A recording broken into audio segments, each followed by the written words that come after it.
Hello and welcome. Good morning, good afternoon, or good evening, depending on when you're watching and listening to this broadcast. Yes, on all things Black politics, live here from Washington, D.C. on Boston Black News. I'm your host, Leon Rock. And wow, do we have a conversation today here on Boston Black News. Yes, there's something going on in the United States, and it is crazy. I know you've been watching. If you haven't, you've been under a rock. You've been somewhere other than in the United States, because the United States Congress is embattled, yes, in Washington, D.C., and there's something going on that is uniquely different from all the other times in the past 100 years that, well, they're trying to elect or select a new speaker for the House of Representatives, and it hasn't been going well. Nope, it sure hasn't been going well for the person that wants to be the new speaker, Kevin McCarthy, and his group of, I don't know, extremists who want to essentially allow the government to be taken over by the extreme right wing of the Republican Party. And by the way, even the extreme right wing of the Republican Party is having nothing to do with, yes, Kevin McCarthy. And they have been standing up a Black man to be the, well, in many ways, fall guy for it all. Yeah. Byron Donalds, yeah, this guy, this rebel Republican from Florida, has been put up front to become essentially the person that is the fall guy for the defeat of McCarthy. Yes, a group of hardline Republicans are standing firm and opposing Representative Kevin McCarthy's bid to be Speaker of the House, and have coalesced around an alternative. Representative Byron Donalds, a conservative, two-term Black lawmaker, a Republican from Florida, who is considered a rising star in the GOP, but is still relatively unknown. Let's talk, if you don't mind, about this guy, Donalds, who is 44 years old and has found himself in the thrust of a national spotlight, receiving over 20 votes for Speaker for each of the 3 roll calls on Wednesday, and yes, Thursday, compared to McCarthy's 201 each time. That's 20 vote fraction has prevented McCarthy from reaching the majority of 218 votes he needs to become the next Speaker of the House. And since he can afford to lose no more than 4 votes from his caucus to be elected Speaker of the House. Now, caucus, obviously, is the Republican caucus in the Congress. What is it? What is going on with the United States Congress? And why is this guy Donalds being considered a rising star in a party that has conservative values and aggressive challenges You see, Donald's website describes himself as, anti-fake news operative. He says he supports Trump. He loves Trump. He's pro-life, pro-Second Amendment, and yes, a Black man. After the election he had to the House in 2020, Donalds became part of the Freedom Force.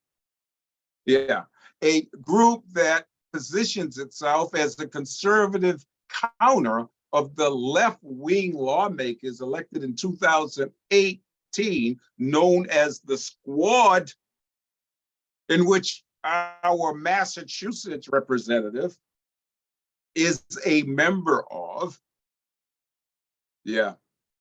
Some say that he's a good man. A Black host of the Atlanta conservative radio show, The Word on the Street on 95.5, says he's solid conservative who has not forgotten where he came from. He would be great historical pick for speaker, and as well is liked and not entrenched in the swamp, whatever that means. You see, Donald, who was raised by a single mother in Crown Heights neighborhood of Brooklyn, New York, is Donald, I don't even like saying his name, Donald Trump supporter and a staunch anti-abortion and gun ownership advocate. While growing up, Donald was arrested for, get this, distribution of marijuana and bribery. He completed a diversion program on the drug charge, and other charges were expunged. Donald says that the incident inspired him to change his life and eventually emerged from a businessman to a Republican Black politician. He says, I can't undo my mistakes. The only thing I can do is show and become the man that I am today for my family and my community that I love. Well, that's what Donald says.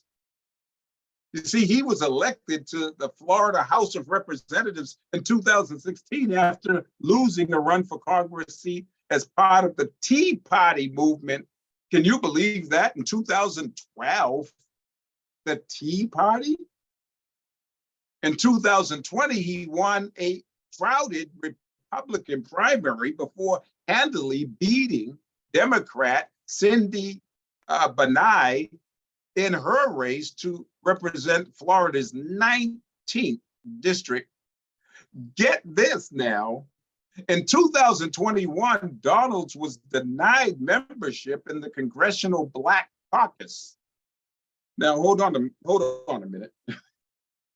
How do you get rejected if you're Black to be a member of the Congressional Black Caucus? Well, they did it. The Congressional Black Caucus denied Donald's membership. He says it was because of his conservative views. Get this, there's more. Donald's has a 100% rating by the American Conservative Union for his previous term, for his conservative voting record on a host of issues ranging from immigration to labor. He also was among 147 Republican congressmen who voted to overturn the 2020 presidential election results. Did you hear me? Donalds was among the 147 Republicans in Congress who voted to overturn the 2020 presidential results, essentially saying that Donald Trump won. Listen, there's more. Donalds also supports laws in Florida that were considered by many Black leaders to be voter suppression efforts, including identification requirements that voting rights groups said disenfranchised Black voters. Oh, this guy is a nut job. Donald's wife, Erica Donalds,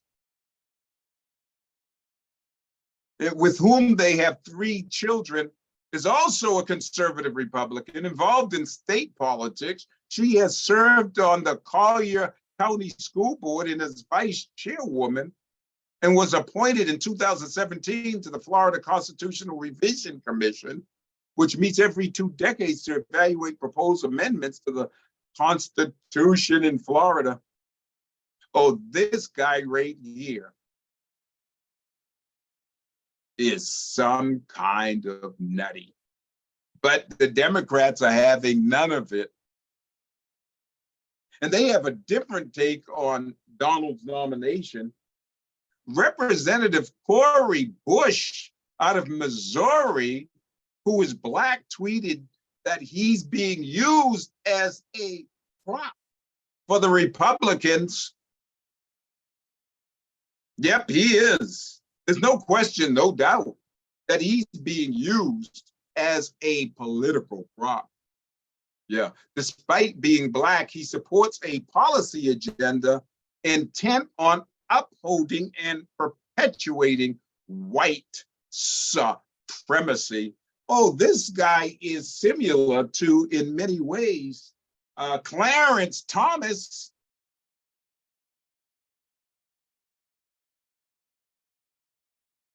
She says, I'm talking about Representative Cori Bush of Missouri,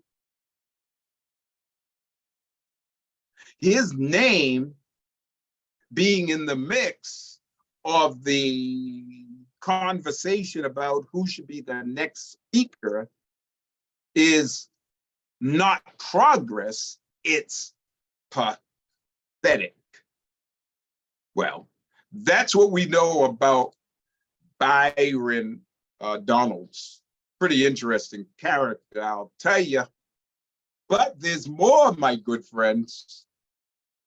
Yeah, they're deadlocked here in Washington, D.C. Yeah, big time deadlock. This type of stuff has, listen, blown my mind. Blown my mind. The hard line U.S. Republicans are voting against this guy. And I guess I got an interesting take on all of this.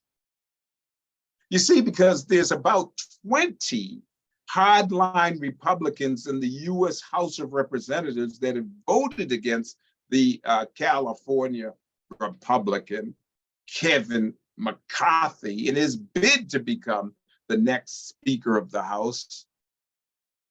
Hey, check this out. In successive rounds of voting, this right here is spinning my mind. I don't know how many more votes can you attempt to have for Speaker of the House?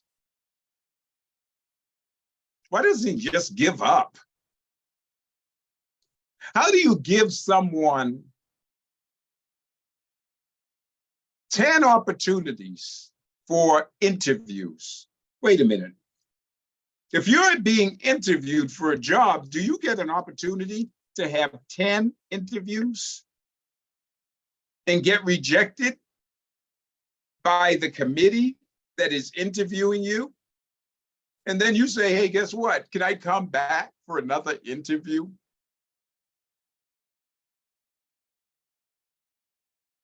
Hey, all this interviewing has stopped the House of Representatives from actually doing work. And actually, it has exposed some of the craziness within the Republican Party. Now, we've been hearing about these 20 representatives that are the hardliners that don't want to have Kevin McCarthy as Speaker of the House. Let's talk for a minute and let's review for a minute Kevin McCarthy's opponents. Who are these hardliners? Well, there's Scott Perry. He's the chair of the House Freedom Caucus, whatever that means. The Republicans and freedom? Really? The furthest right ideological group in the House, in the home of almost all the McCarthy opponents, that's the House Freedom Caucus, are led by Scott Perry. You see, Scott Perry played a key role in former President Donald Trump's attempt to overthrow the results of the 2020 election.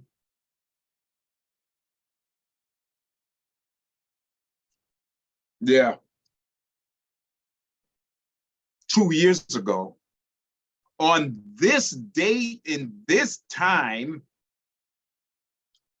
Donald Trump was leading a group of insurrectionists on the Capitol of the United States here in Washington, D.C.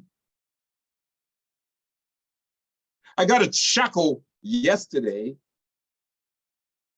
when I watched another neoconservative get up and nominate Donald Trump to be Speaker of the House. Yeah, you got one vote. Who is Byron Donalds again? He's a second-term congressman. He's emerged as a relative obscurity this week when he received 20 votes in multiple rounds of voting in the speakership election. He is one of 4 Black House Republicans, a hard right Brooklyn, New York Republican, a native son of a single mother who is often spoken of overcoming life's adversities on the campaign trail. Yeah, he even spoke on the House floor about slavery and his family's history to slavery and the fact that, oh, by the way, the Republicans love me so much that I just got 20 votes to become Speaker of the House, and I'm humbled. Whatever. How about this other guy, Chip Roy? He's part of this group of 20. Roy was negotiating with McCarthy's team, and unlike some of his peers, has expressed a willingness to become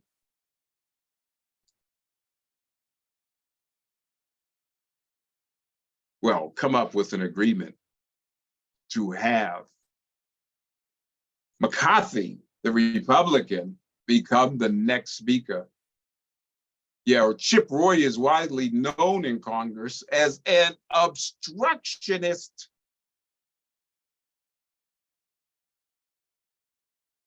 Of procedural motions and dissatisfaction with the current legislative rules. Unlike many of his peers, he has sharply criticized Trump and many of the Republican colleagues for the handling of the January 6th, 2021 attack on the Capitol. Oh, and another member of this group of 20 dysfunctionals is Lauren Boebert, or Laureen Boebert, a born-again Christian who represents a sprawling district of Western Colorado. Boebert is widely known for her unwavering support of gun rights and confrontational politics. From 2013 to, yes, today, she has owned a restaurant in which the staff were encouraged to openly carry, you got it, firearms. She has expressed support for QAnon conspiracy theories, which holds that there is a secret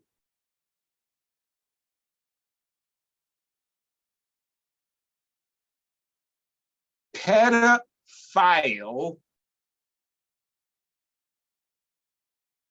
leftist elite that holds immense sway over global institutions and policy.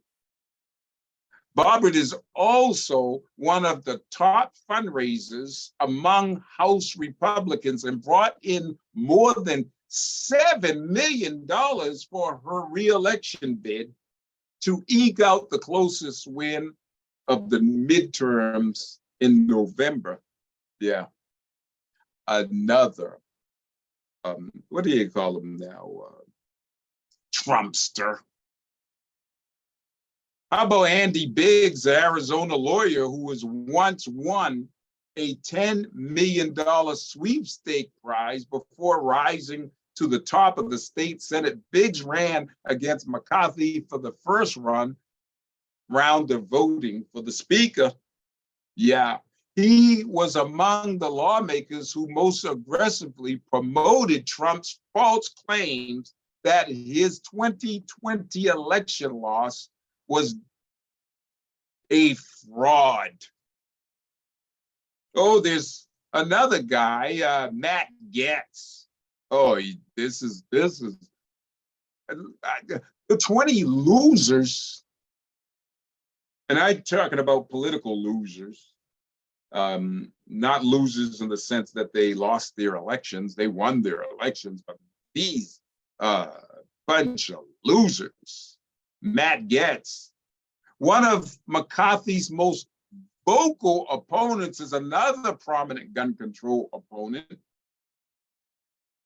and a close Trump ally, the son of a prominent Florida Republican. He claimed falsely that the January 6th attack at the Capitol was instigated by far left extremists. He was also a top fundraiser for the caucus, raising more than $6 million for his re-election. Oh, this is bad news with, I guess, this guy, Bob Good. I don't know why his name is Good. It should be bad. Yeah, Bob Good, he's a member of this 20-person group.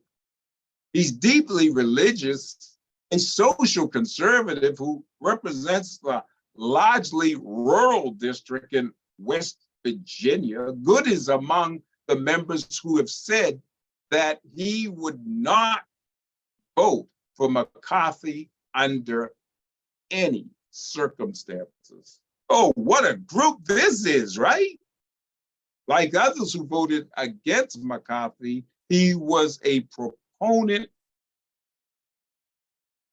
well, I should say prominent opponent of measures designed to stop the spread of COVID-19. So he just wanted everybody to just go ahead and die. But I guess what? I digressed just a tad bit. These hardliners have lost their minds. But here's the deal, my good friends. What is the next steps? What is the next steps for Kevin McCarthy and his concessions to these group of 20, what some people call rebels? I don't know if they're rebels or actually folks that just want to destroy the Constitution and destroy America. Here we are. We're past the third day of voting.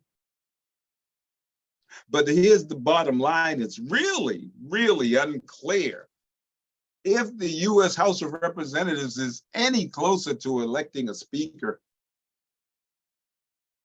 Now, I guess over the evening, CNN and other news outlets have been saying that there's a fresh group of concessions that this wannabe House Speaker is giving in order to emerge as the winner and break the deadlock involving his attempt to be Speaker of the House.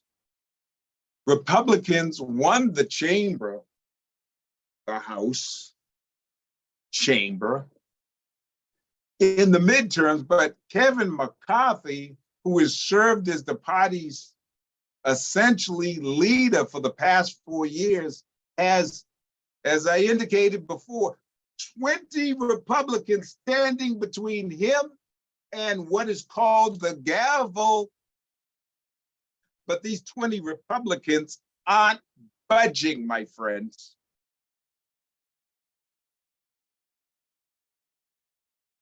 And Matt Gaetz, one of the so-called Never Kevin,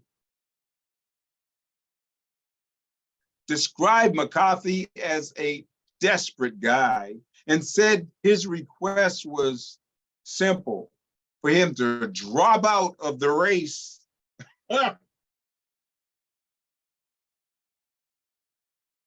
But McCarthy is still running.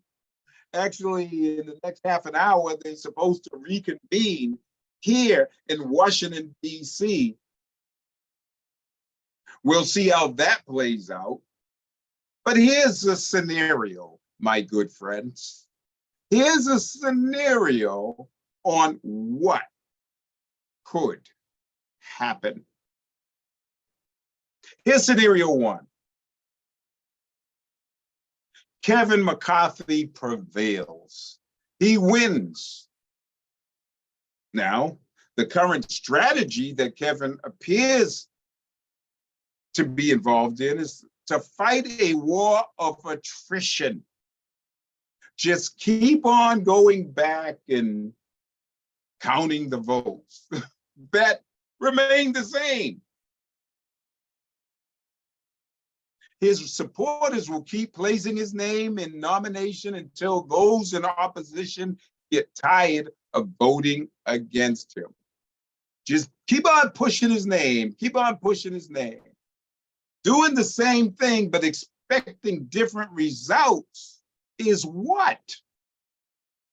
Insanity, isn't it? Yes, it's the definition of madness. But it, in many ways, is the only option until they can figure out what these 20 folks really want. Fact of the matter is these 20 folks,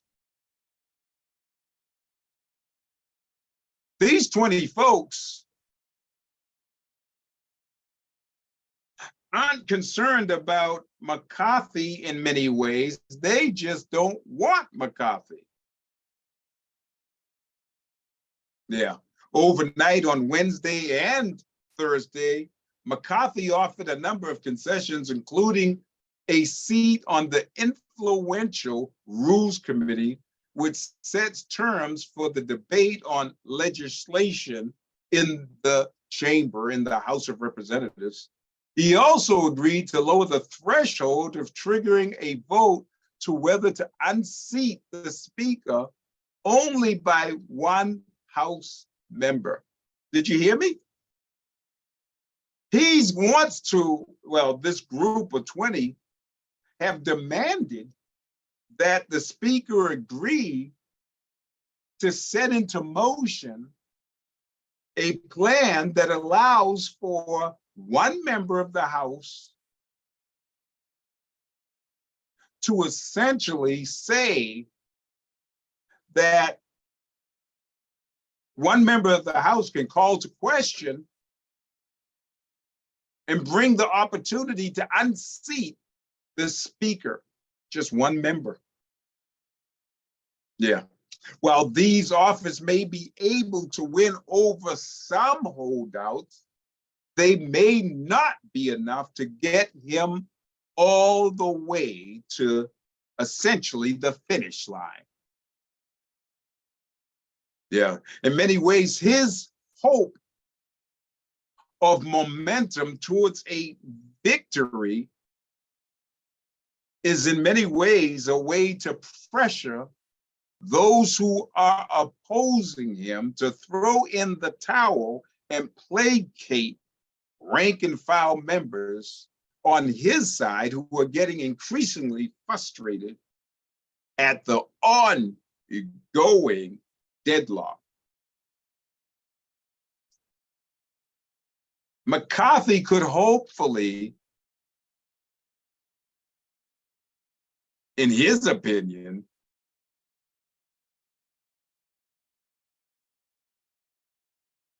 get folks to essentially just get tired out.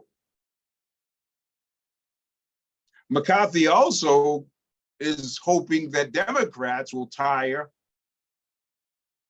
of the fight and stop showing up for the Speaker votes, lowering the margin necessary for him to win the majority, at least so far, however. Democrats appear to be relishing in the Republican chaos. We'll see how that plays out. That's option one, my good friend. Just keep on calling our name. Just keep calling out the name. And maybe, just maybe, something will happen. Yeah, just keep on calling Kevin McCarthy's name. Nominate him, call the vote. Nominate him, call the vote. Weaken him, weaken them. Here's the other option. Option two, Kevin McCarthy just gives up. Option two, Kevin McCarthy just gives up. Surrender. Yeah, surrender has been considered as possible, even likely,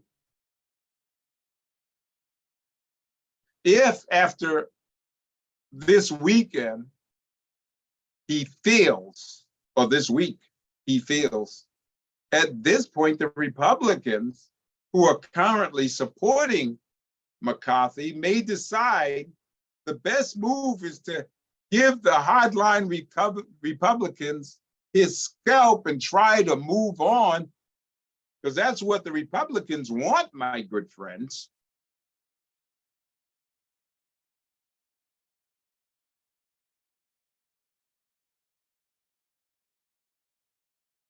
There's a lot of folks that are saying that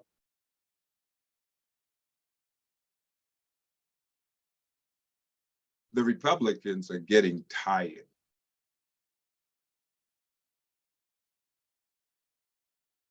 Now, if Kevin McCarthy says, I'm out, I give up, who's the options? Well, Steve Scalise, a Republican, a chief vote counter, is perhaps a choice best position to be candidate acceptable by the conservative hardliners and the rest of the House Republicans. Yeah, Steve Scalise is considered a staunch Southern conservative and has literally bled for the party, having been seriously wounded back in 2017. Yeah, he was attacked as one of the Republican members of Congress during a baseball practice. I think it was right here outside of DC in Virginia. The biggest obstacle in that situation is the fact that Steve Scalise really doesn't seem to want the job. The other possibilities include a firebrand, crazy nut job. Yeah, I said it. Jim Jordan of Ohio and Jim Banks, another nut job out of Indiana, head of the Conservative Republican Study Committee. How many groups do they have in Congress? They got all sorts of nut job-ish groups. Well, he's the conservative head of the Republican Study Committee. Neither seems capable of unifying the entire party behind them. And then there's Byron Donalds out of Florida, who was the nominee of the anti-McCarthy Republicans 3 times on Wednesday and a few times on Thursday. But he's a novice congressman who has more of a, well, he's been kind of been a lapdog to the 20 Republicans, and in many ways a lapdog to McCarthy at some point. That's essentially plan number 2. Kevin just given up. Plan number 1 is Kevin prevails. And then there's plan number 3. Now, this one probably is the best option, but at the same time, I don't see it happening. Democrats and Republicans joining together to reject McCarthy and agree on another candidate, mainly a centrist Republican. There's Don Bacon, a centrist Republican from Nebraska. He has previously expressed an openness to working with Republicans and Democrats to elect a compromise speaker if McCarthy fails. And then there's Fred Upton, a former Republican congressman out of Michigan, with moderate credentials, has expressed an openness in presenting himself as a coalition pick. You see, because there's no requirement that the speaker be a current member of Congress. That's important to note. And actually, let's talk about that for a minute. Donald Trump got 1 vote. Could the Republicans coalesce and say, hey, we want Donald Trump as speaker? Oh my goodness. You're kidding me, right? Donald Trump as Speaker of the House? Could you believe that? I don't believe that's going to happen anytime soon. You got 1 vote. Yeah.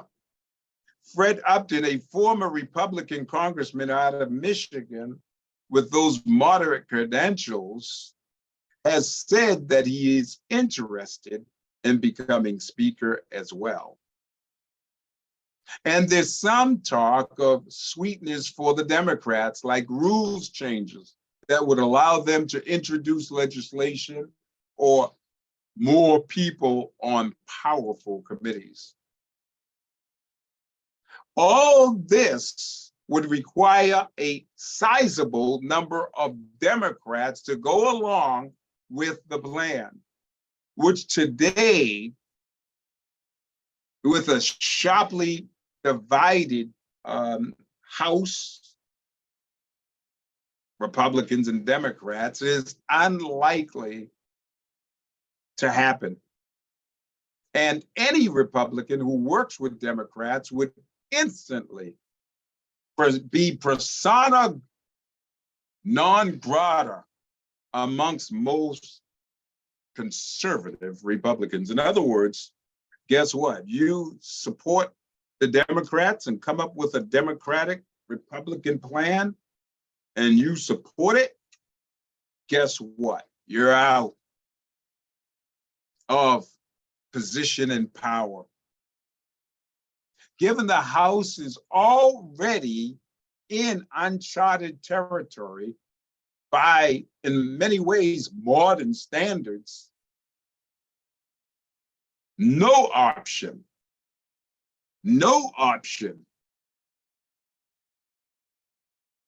should be considered far-fetched at this point.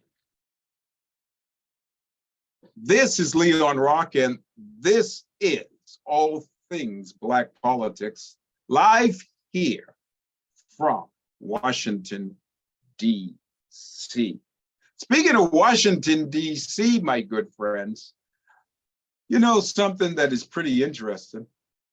Here in Washington, D.C., unlike our hometown of Boston, Massachusetts, there's something going on between the mayor of, well, Washington, D.C. I was going to say New York for a second, but the mayor of Washington and the president of the United States. Well, D.C. Mayor Muriel Bowser has called on the Biden administration, check this, to end work from home policies for the federal government employees. Did you hear me? Breaking news, my good friends.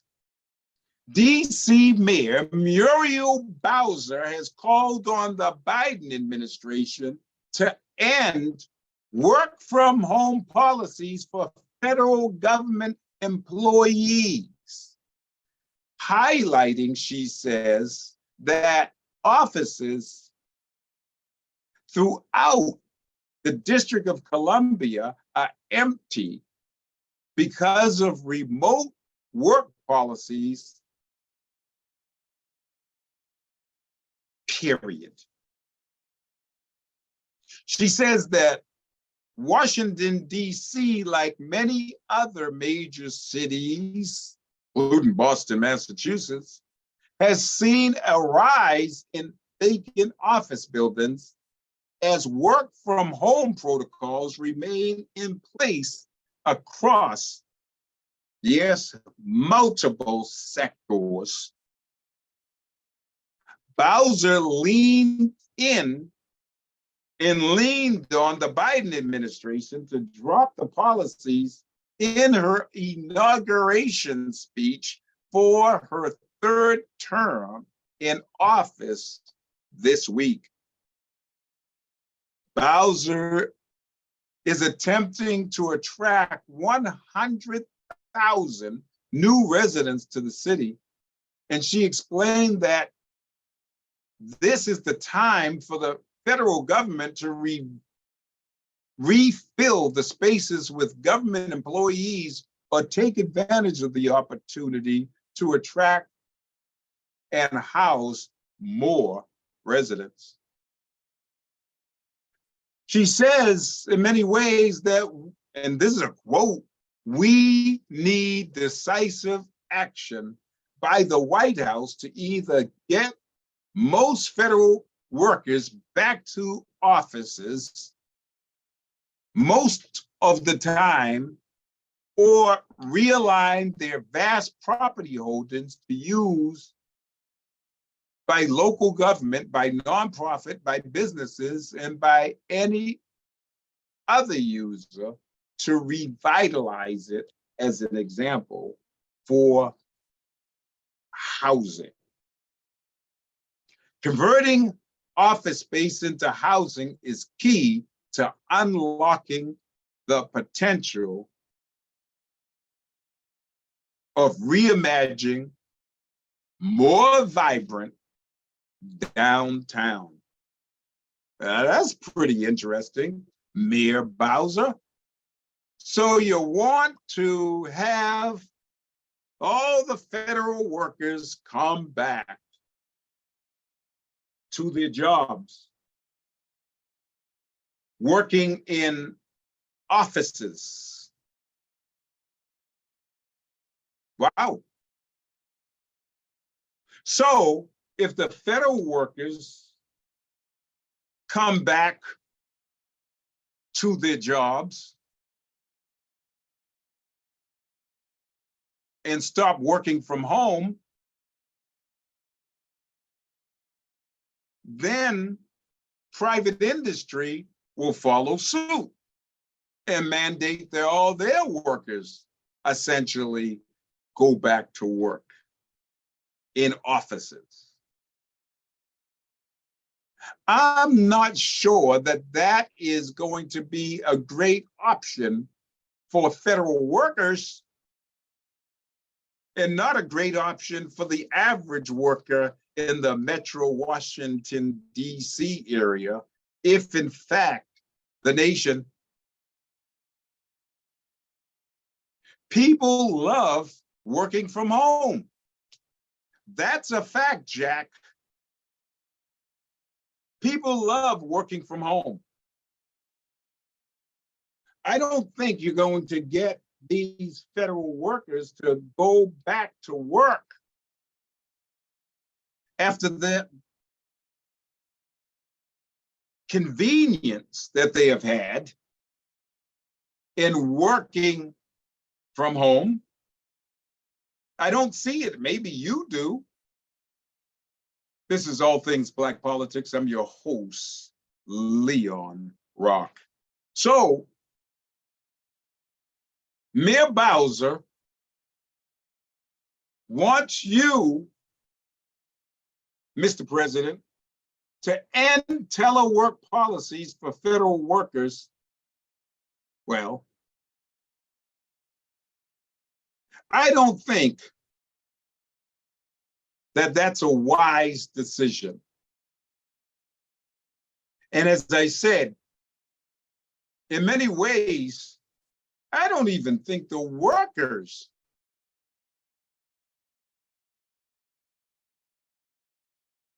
will do it.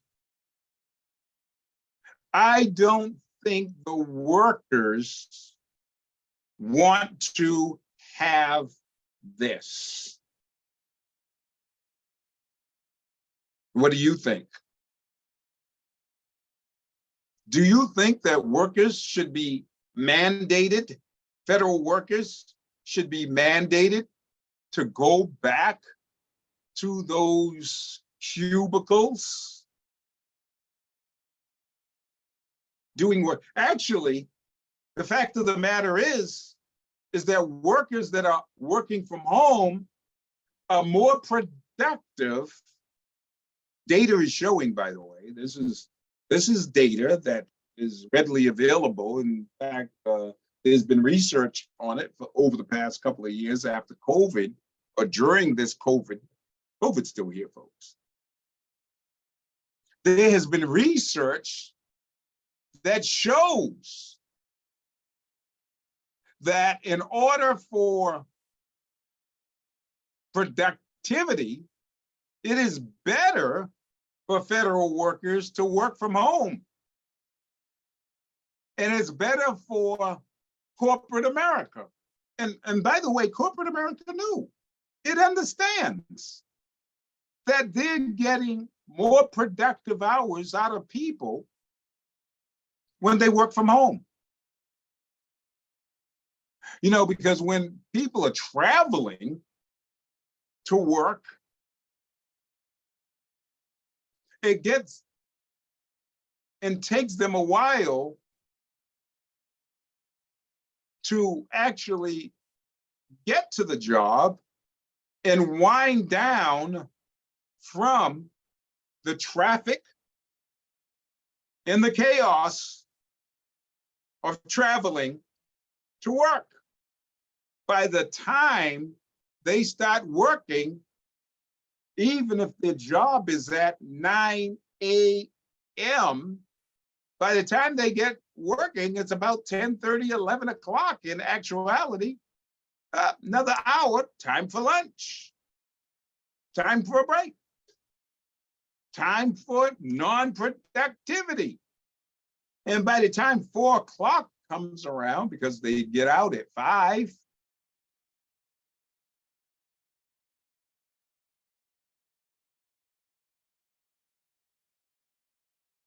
as they actually come together at 4 o'clock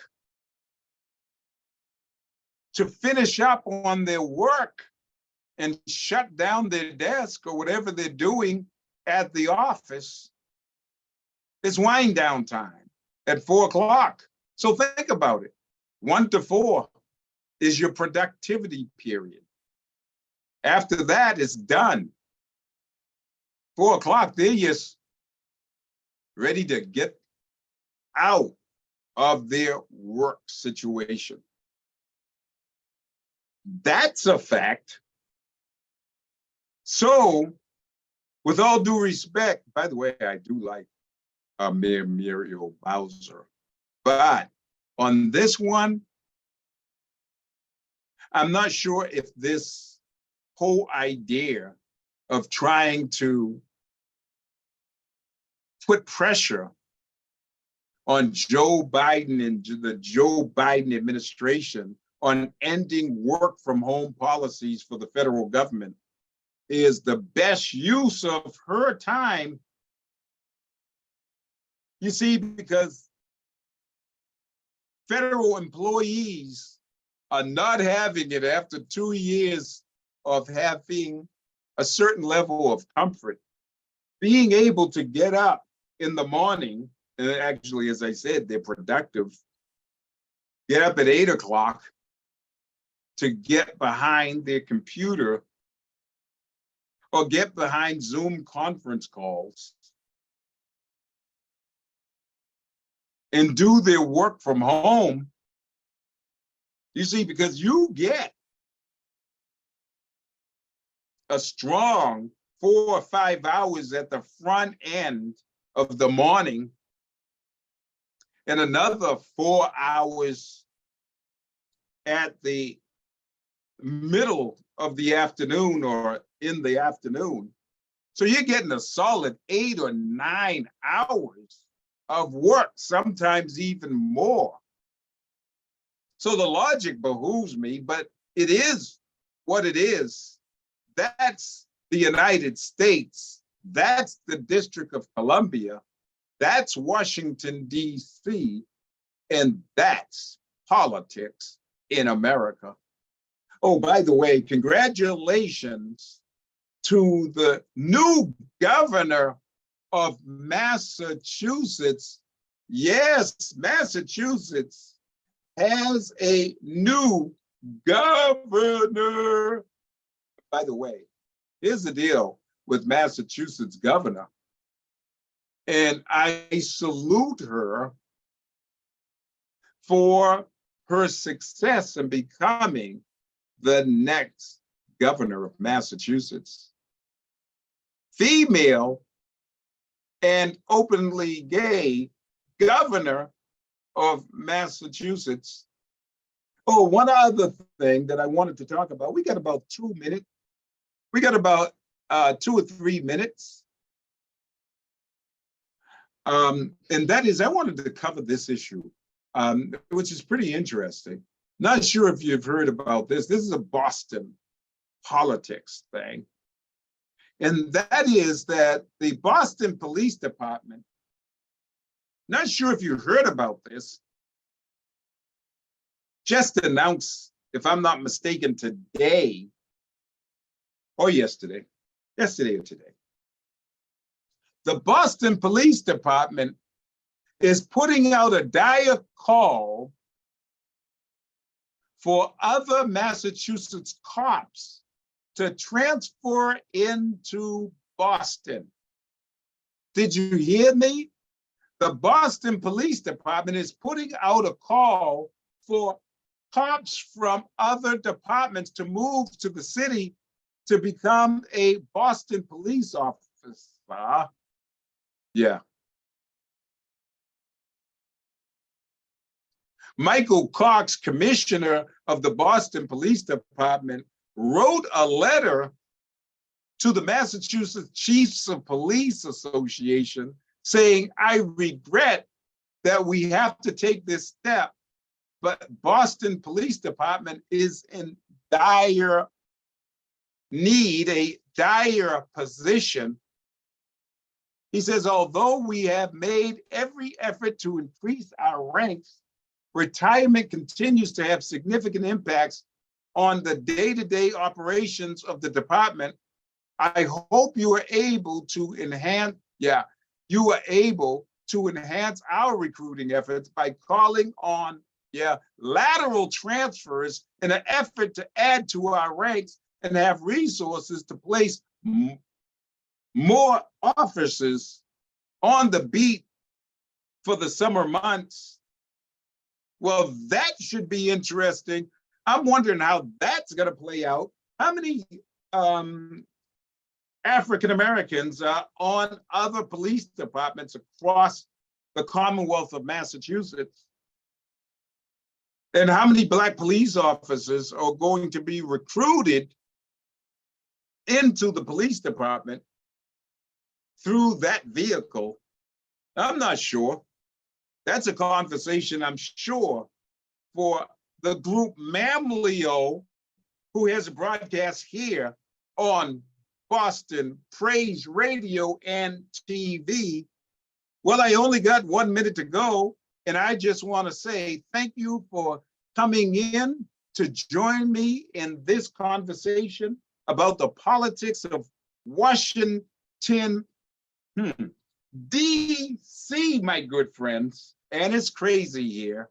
Until the next time, I'm Leon Rock, and this is All Things Black Politics. I will see you next Friday, and we're going to attempt to have on the broadcast someone from the Franklin Park Coalition. We want to talk about what are the plans for Franklin Park. This is a to be continued conversation. Good morning, good afternoon, and good evening.